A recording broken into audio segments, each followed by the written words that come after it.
اللہ تعالیٰ نے قرآن کریم میں جو ہمیں رستہ دکھلایا ہے کامیابی کا، فقد فاز فوزا عظیمہ جسے فرمایا گیا، وہ نبی اکرم صلی اللہ علیہ وسلم کی اطاعت و فرما برداری کا رستہ ہے، اور وہ رستہ ہمیں دین اسلام کی تعلیمات پڑھ کے اس پہ عمل کرنے سے حاصل ہوتا ہے۔ آقا کریم علیہ السلام نے ارشاد فرمایا، خیرکم من تعلم القرآن وعلمہ، بہترین لوگ وہ ہیں جو قرآن پڑھتے ہیں اور قرآن پڑھاتے ہیں۔ یہاں پہ میں نے ایک بات کرنی ہے، آپ نے ذرا توجہ سے وہ بات سماعت فرمانی ہے۔ ہمارے یہاں پاک و ہند کے اندر ایک کنسیپٹ آج کل بہت زیادہ ہم نے بھی سنا بچپن سے، ہمارے یہاں پر خاندانوں میں کنسیپٹ ہے کہ ایک بچہ داخل کروائیں مدرسے میں،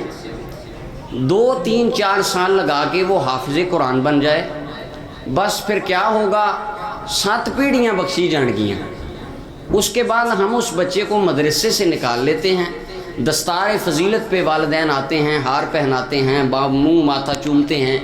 اور اس کے بعد پھر اس بچے کو اسکول داخل کروا کے دنیاوی کاموں میں لگا دیا جاتا ہے یا دنیاوی تعلیم میں لگا دیا جاتا ہے۔ آپ ادھر کسی بھی روڈ پہ نکلیں، آپ کو ایک دکان نظر آئے گی، حافظ موبائل شاپ، حافظ پان شاپ، حافظ کریانہ سٹور، اس طرح کی دکانیں ہمیں دیکھنے کو ملتی ہیں۔ یعنی وہ حضرات ہیں جنہوں نے قرآن تو پڑھا، 2 3 سال زندگی کے صرف کیے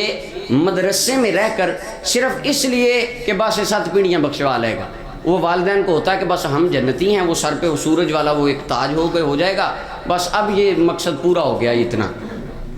دنیا کائنات کے اندر کسی حدیث میں رسول اللہ صلی اللہ علیہ وسلم نے یہ ارشاد نہیں فرمایا کہ اس طرح صرف اتنی آپ ایک ٹائم پیریڈ کے اندر سے ایک رسم ادا کر لیں گے تو وہ 7 پیڑھیاں۔ حدیث مبارکہ کے الفاظ ہیں، نبی صلی اللہ علیہ وسلم نے ارشاد فرمایا،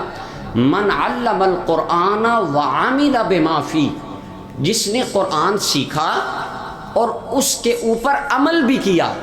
اور ایک حدیث میں سنن ترمذی کی روایت ہے، امام ترمذی رحمۃ اللہ علیہ، نبی علیہ السلام نے فرمایا، اس بندے نے قرآن سیکھ کر اس کے حلال کو حلال جانا، حرام کو حرام جانا، اس کے بعد پھر فرمایا گیا البس والداہ تاجا یوم القیامہ، جس نے قرآن پڑھا، اپنے کردار میں، صورت میں، سیرت میں اس کو بسایا، اس پر عمل کیا، اور بالکل وہ پھر بات کے وہ آخر تک اسی طرح مستقل اور دوام کے ساتھ چلتا رہا۔ اس کے بارے میں محبوب علیہ السلام نے فرمایا البس والداہ تاجا یوم القیامہ، قیامت کے دن اللہ اس کے ماں باپ کو سورج سے زیادہ روشن تاج پہنائے گا۔